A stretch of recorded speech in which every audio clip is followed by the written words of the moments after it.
Bom dia, meninos.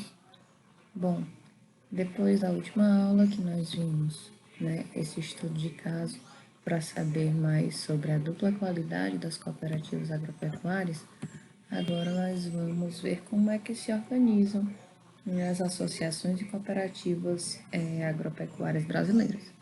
Bom, aqui nós temos uma pirâmide, de acordo com o nível da organização, onde lá embaixo nós temos em torno de 1,7 milhões de produtores rurais associados, voluntariamente, ou seja, que viram na associação a oportunidade de crescimento dos seus negócios.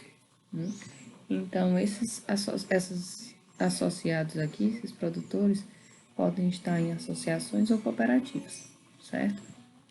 E eles estão associados lá embaixo, e aí, como a gente já estudou, nós temos a organização dentro da associação ou da cooperativa, com a parte gestora, direção, lá, presidente, tesoureiro, enfim, dentre outros, como nós já vimos, conselho fiscal e etc.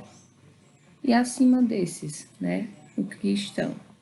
Muitas vezes estão os sindicatos rurais, certo? De cada município, como vocês devem saber, em Marco tem, em Morrinhos tem, E nós temos as extensões de base, certo? A maioria dos municípios apresenta sindicatos rurais. Acredito que esse valor hoje em dia já deve ser superior a 1949, como nós temos aqui. E quem organiza esses sindicatos rurais? Acima deles estão as 27 federações de agricultura, que são as FEACs. Tá? Em Fortaleza nós temos uma ali do lado do Montese, é a sede da nossa do estado do Ceará.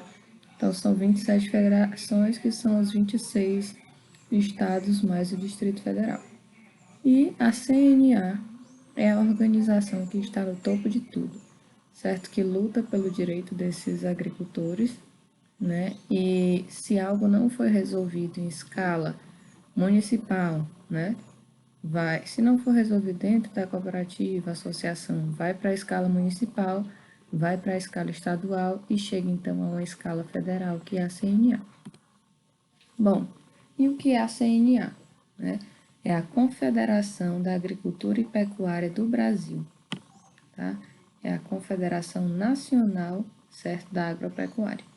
Então, esse sistema é uma organização que representa perante o governo federal as federações da agricultura, certo, que trabalham nos estados, e os sindicatos rurais no âmbito dos municípios, defendendo, de forma unificada os interesses dos produtores rurais brasileiros. Então, se existe alguma demanda, por exemplo, em Marco, que é uma região que produz muito coco, enfim, está tendo algum problema, alguma legislação que não está sendo eficiente, não está representando, está dificultando a vida dos produtores de alguma forma, então a luta começa no município, E depois, se não for conseguido resolver, se for algo em escala federal, vai subir até a CNA, que vai tentar resolver esse problema, tá? Além do executivo, também é papel da CNA representar as entidades perante o Congresso Nacional, tribunais superiores do Poder Judiciário, certo? E aí nós temos aqui no Legislativo, além do Executivo, nós temos a atuação da CNA no Legislativo, que é no Congresso, e no Poder Judiciário, que é na parte judiciária, nos quais dificilmente um produtor sozinho conseguiria obter resposta para suas demandas. Então, novamente, a importância de se associar. Os agricultores se associam no seu município para buscar melhor lucratividade, coisas do tipo, Aliás, se associam assim dentro das cooperativas. Essas cooperativas em si podem ser representadas pelos sindicatos para tentar conseguir alguma coisa dentro do município, Pelas federações para conseguir dentro do estado, pelas FEACs, e ainda, federalmente, para mudar alguma coisa mais séria, uma legislação, algo do tipo, pelo CNA, que é federal, certo? E um agricultor sozinho, sem se organizar, ele jamais conseguiria chegar a essa escala para tentar resolver algo para si. Então, qual é a missão da CNA, certo? Representar, todos esses agricultores, organizá-los e fortalecer esses produtores, certo? Para que eles tenham voz, de fato, certo? Ela também defende os seus direitos e interesses, promovendo o desenvolvimento econômico e social do setor agropecuário. Para tudo isso se tornar realidade, a CNA congrega associações e lideranças rurais e participa de forma ativa e permanente das discussões e decisões sobre a política nacional agrícola. Então, quais são os principais objetivos desse órgão? Unir a classe produtora rural, certo? Então, todos os agricultores poderão participar, né? Ter voz na CNA, defender o homem do campo e a economia agrícola, né? Quando há algo que está prejudicando essa classe, valorizar a produção agrícola e a preservação do meio ambiente associada ao desenvolvimento da agropecuária e da produção de alimentos. Então, a CNA tenta fazer essa balança entre até onde nós podemos preservar o ambiente e até onde precisamos dessa área para a agricultura de fato, certo? Então, tem um estudo para avaliar isso.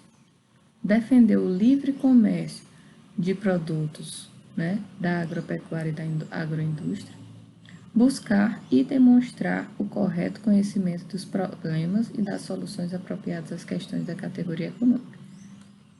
Então, basicamente isso que a CNA faz, que é muito, né, e tem uma grande importância no país. Aqui eu trouxe para vocês uma oportunidade que é para vocês entrarem, certo? Buscar na internet, entrar no site da CNA Jovem, que é um programa muito interessante que a CNA tem de jovens liderando o agro. Eu já tenho alguns colegas que participaram, né, se inscrevem no site, jovens que gostam do setor agropecuário, né, normalmente são graduandos já, certo? Mas vocês podem olhar lá as regras e aqui mostra o seguinte, como é que acontece, né? O que acontece nesses jovens liderando o agro, nesse programa, né? Tem uma fase de preparação dos jovens, aqueles que foram selecionados no site, né? Existe um primeiro encontro, esses 3 encontros são presenciais, espaçados em 30 dias cada um, e acontecem em Brasília, tudo por conta da CNA. Tá? E aí, é um programa de formação de líderes da agropecuária. Então, no primeiro encontro, há um alinhamento de expectativas e escolha do desafio.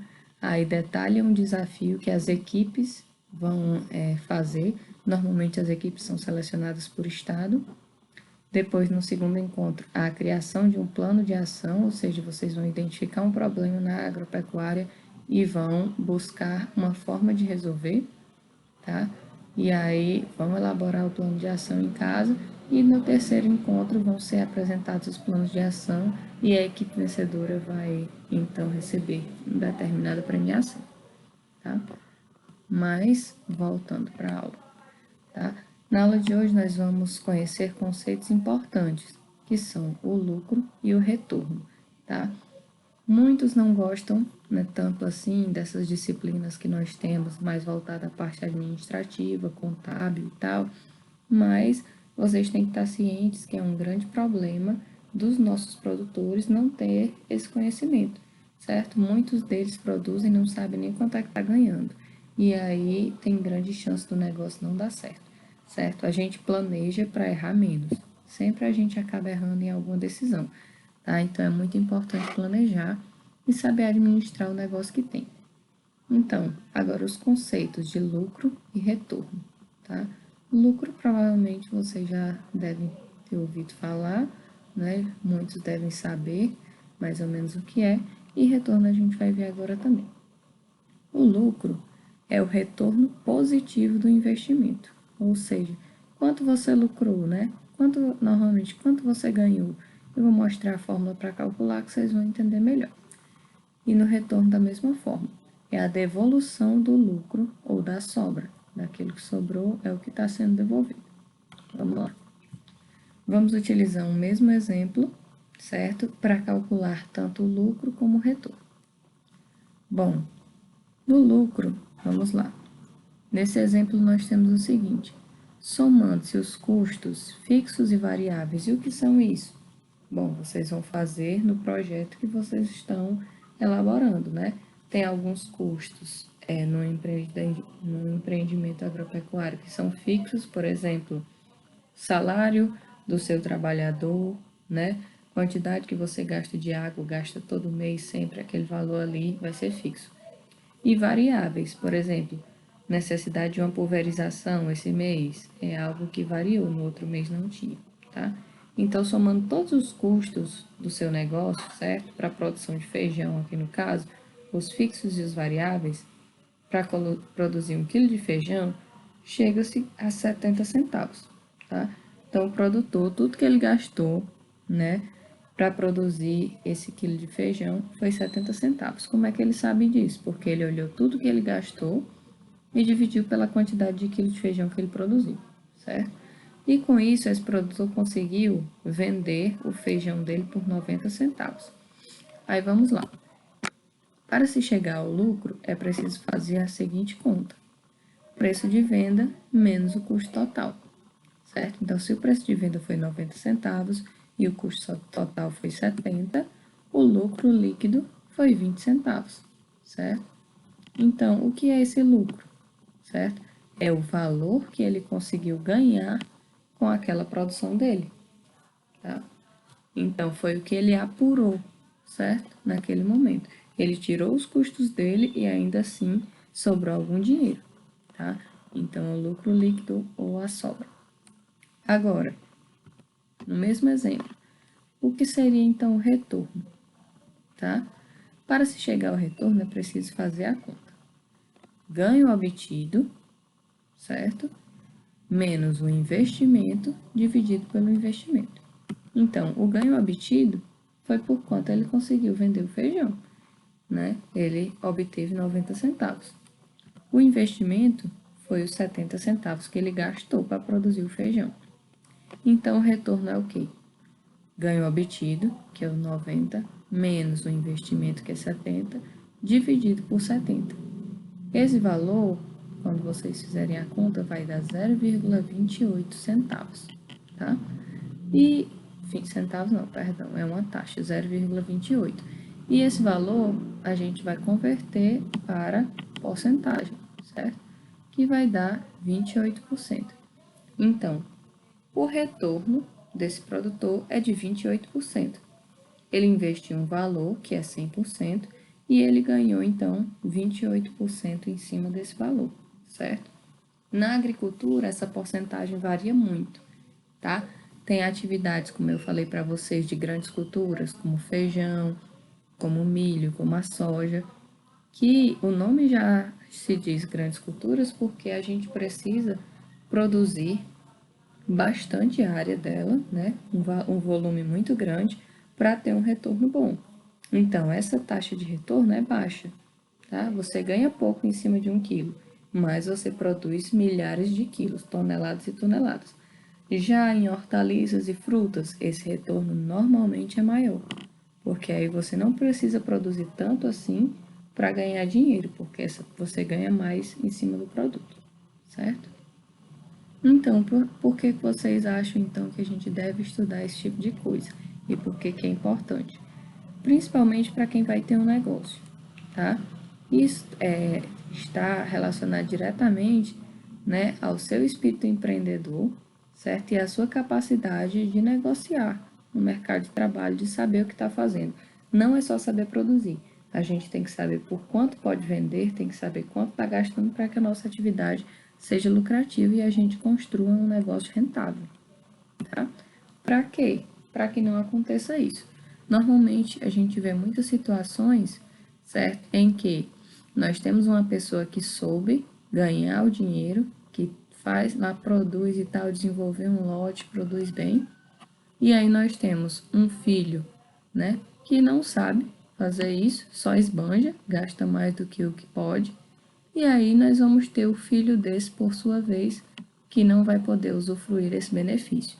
Se todo mundo gastasse apenas o que pudesse e produzisse eficientemente, vendesse pelo preço correto, avaliasse sempre os gastos, quanto está lucrando, quanto pode gastar, então todos viveriam bem o tempo todo. Então é basicamente isso. Vou passar uma atividadezinha para vocês praticarem sobre lucro e retorno e até a próxima aula.